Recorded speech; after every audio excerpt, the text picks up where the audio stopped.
Guys, Michael Edward with True Trading Group.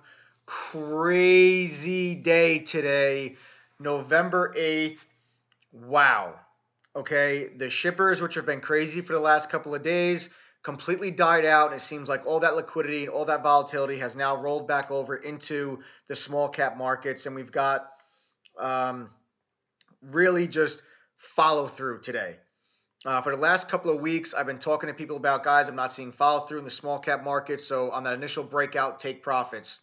Um, Today, all about follow through. There was like 10 different stocks that we were looking at that we were trading today that just kept going and gave us moves way bigger than we had originally anticipated. And it was just an absolute monster day. There were so many people that were calling out trades and pulling money out in the small cap market. So it was a really, really good sign. And I think that now, guys, after seeing today, it's time to start looking for follow through again in the small caps. First, what I want to talk about is a very specific type of trade that has been working out very well lately, and that is a reverse split short squeeze. Okay. Sometimes, guys, when a stock that has been getting beaten down, and sometimes company puts out news, and it just for whatever reason the stock just can never seem to get out of its own way, and the stock can just never seem to move, can't move higher. And then there's this large short position that gets built up in these stocks when they do a reverse stock split. Okay, it greatly decreases and lessens the amount of shares that are available in the market to trade, and it moves the share price higher. Okay, so if you owned 100 shares, then maybe now you only own 10 shares. Okay, but the price is reflected. So instead of the stock being 10 cents, it'll be $1 or whatever, whatever the split is. Okay, and sometimes because there's such a smaller amount of shares available in the market, the slightest bit of buying pressure can force a short squeeze. And that is what we saw today in SPI. And I jumped all over it, made 56% on my final take profit on this SPI. Let me show you my trade alerts. So here we go, guys. 9:54 a.m. long SPI $1.31, and then I took profit at $1.50, $1.70, and then $2.05 for a 56% profit on my final take profit. You can see here from the alert section in chat. Absolutely crushed it. It was a monster trade. Such a good way to start the day. But what made me buy this, guys?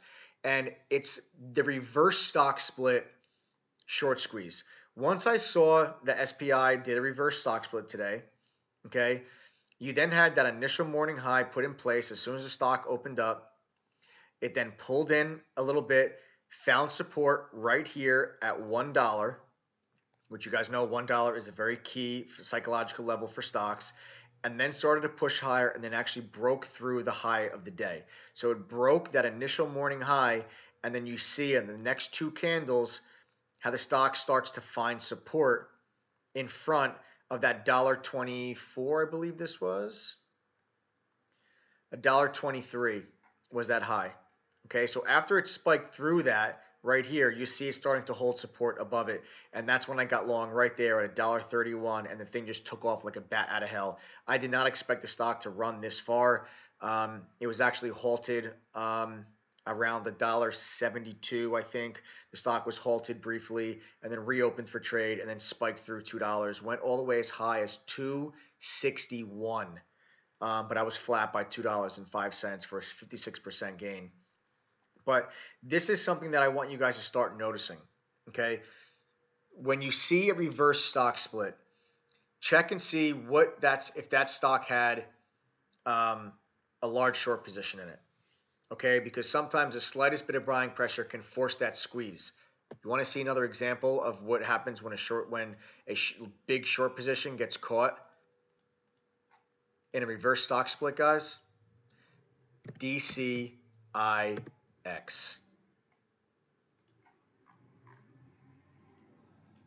Now, you guys are all familiar with this ticker because it's all I've been talking about the last couple of days. Here, they did a 1-for-7 reverse stock split, guys, and the stock went from $1.56 to $28 This is what happens when a short position gets stuck in a reverse stock split. You also had an extra catalyst with Donald Trump going to China, trying to work out a better trade deal and increased trade between China and the U.S., and that spiked interest in the overall shipping sector. So this was the perfect storm. Okay, you had the catalyst with Trump going to China, and then you had the reverse stock split. Needed to see another example? MARA. Here's another example, guys.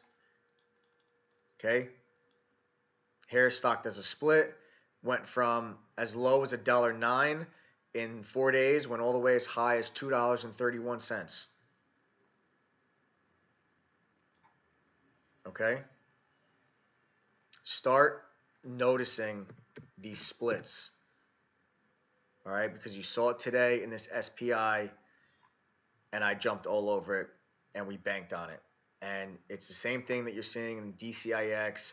You saw it in Mara, and you're going to see it again. I'm sure there's a couple other examples, but I'll just use those for the sake of the video. But that's what I mean when I talk about the reverse split short squeeze. There's less shares out there in the float. Okay, the stock becomes much more thinly traded. If it's more thinly traded, that means the less volume you're going to need, or the less buying pressure you're going to need to see a large extension move. And when you get a short position that's stuck in there, it's the perfect scenario. And we nailed it in SPI today in chat. Guys, volatility and follow through and continuation, I believe, is back in the small cap arena. So always take profits on the way up, but we can now start to hold on to a little core piece of our position and look for an overall extension move, because I saw about 10 different stocks today that ran a lot farther than I expected them to. And I don't think that volatility is going anywhere anytime soon. So I'll see you guys in chat. Be ready to trade, because this is a fun time to be a trader. See you tomorrow.